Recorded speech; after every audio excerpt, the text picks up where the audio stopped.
Selamat pagi semuanya, kami dari kelompok 6 akan membahas tentang konsep Pancasila sebagai pengembangan ilmu. Ada 3 pilar yang dinamakan sebagai pilar filosofi keilmuan. Yang pertama, pilar ontologi yang selalu menyangkut problematika tentang keberadaan.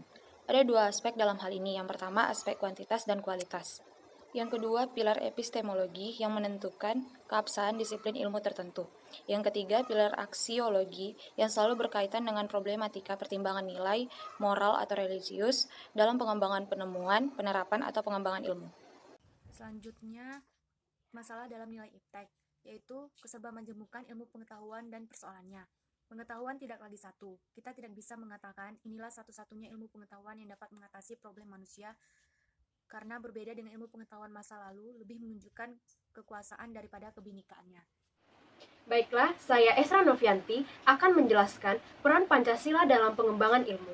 Peran Pancasila dalam pengembangan ilmu dapat ditinjau dari masing-masing nilai Pancasila sebagai berikut. Yang pertama, ketuhanan yang Maha Esa. Sila ini menempatkan manusia dengan alam sebagai bagiannya, bukan sebagai pusatnya. 2. Kemanusiaan yang adil dan beradab. Pancasila sebagai penjamin agar tidak ada diskriminasi dalam pengembangan ilmu. 3. Persatuan Indonesia. Pancasila menjamin pengembangan ilmu untuk individu agar tidak mengancam keutuhan Indonesia. 4. Kerakyatan yang dipimpin oleh hikmat kebijaksanaan dalam permusyawaratan perwakilan. Penerapan ilmu pengetahuan harus demokratis, dapat dimusyawarakan secara perwakilan sejak dari kebijakan. 5. Keadilan sosial bagi seluruh rakyat Indonesia. Pancasila berperan agar pengembangan ilmu dapat menciptakan pemerataan dan keadilan sosial. Peran Pancasila secara umum sebagai dasar pengembangan ilmu pengetahuan dan teknologi yaitu pertama, pengembangan iptek untuk mencapai kebahagiaan lahir batin, material, dan spiritual. Yang kedua, untuk mempertimbangkan aspek estetik dan moral. 3. Terikat pada nilai-nilai yang berlaku di masyarakat. 4.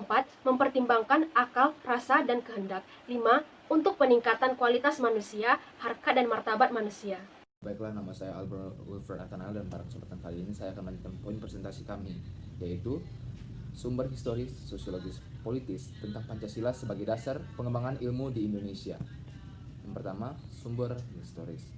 Secara historis, butir-butir dalam Pancasila merupakan hasil dari persidangan BPU PKI pertama yang diketuai oleh Dr. Rajiman Widyo di Ningrat. Sidang ini dilaksanakan pada 25 Mei 1945 dan ketiga tokoh nasional yaitu Dr. Supomo, Muhammad Yamin, dan Soekarno mengutarakan pemikirannya mengenai dasar negara yang masing-masing mengeluarkan 5 buah gagasan. Lanjut ke sumber sosiologis. Pancasila sebagai dasar nilai pengembangan ilmu pengetahuan. Jika dilihat dari sudut pandang sosiologis, berarti ilmu pengetahuan itu digunakan untuk mengkaji struktur sosial, proses sosial, dan termasuk perubahan-perubahan sosial, serta masalah-masalah sosial yang patut disikapi secara arif dan menggunakan standar nilai-nilai yang mengacu kepada nilai-nilai Pancasila. Nah, jadi dalam hal ini, kehidupan sosiologis bangsa Indonesia sangat berkaitan dengan nilai ketuhanan dan kemanusiaan. Bangsa Indonesia dikenal sebagai bangsa yang religius serta ramah terhadap semua orang.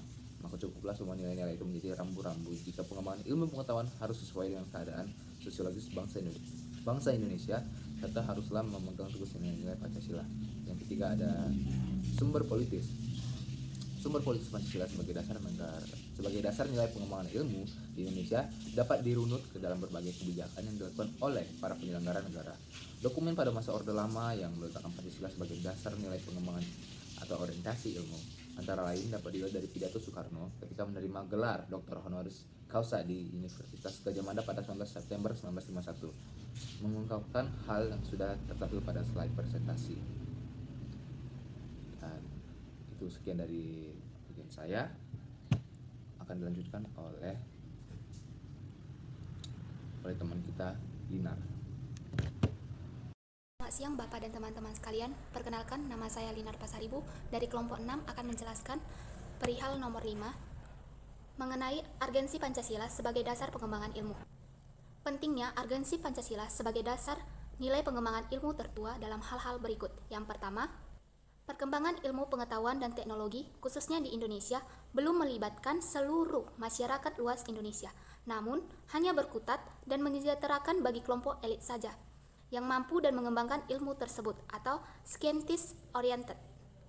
Yang kedua, perkembangan ilmu pengetahuan di Indonesia berorientasi pada apa yang menjadi kebutuhan pasar saja, sehingga kebanyakan Program studi yang ada dan berkembang di Indonesia ialah program studi yang diminati dan yang terserap oleh pasar. Sebaliknya, dengan program studi yang belum berkembang, maka akan tertutupi dan tidak mendapat posisi di pasar yang pada kenyataannya segala macam program studi akan membangun bangsa sebagai penunjang ilmu pengetahuan bagi seluruh masyarakat luas. Yang ketiga, perkembangan ilmu pengetahuan dan teknologi dewasa kini tidak berdasar berdasar pada nilai-nilai yang berkembang di Indonesia itu sendiri, namun lebih berorientasi pada nilai-nilai Barat, dan politik global pun ikut mengancam nilai-nilai kehidupan yang menjadi nilai bangsa Indonesia, seperti gotong royong, rasa solidaritas, dan keadilan. Yang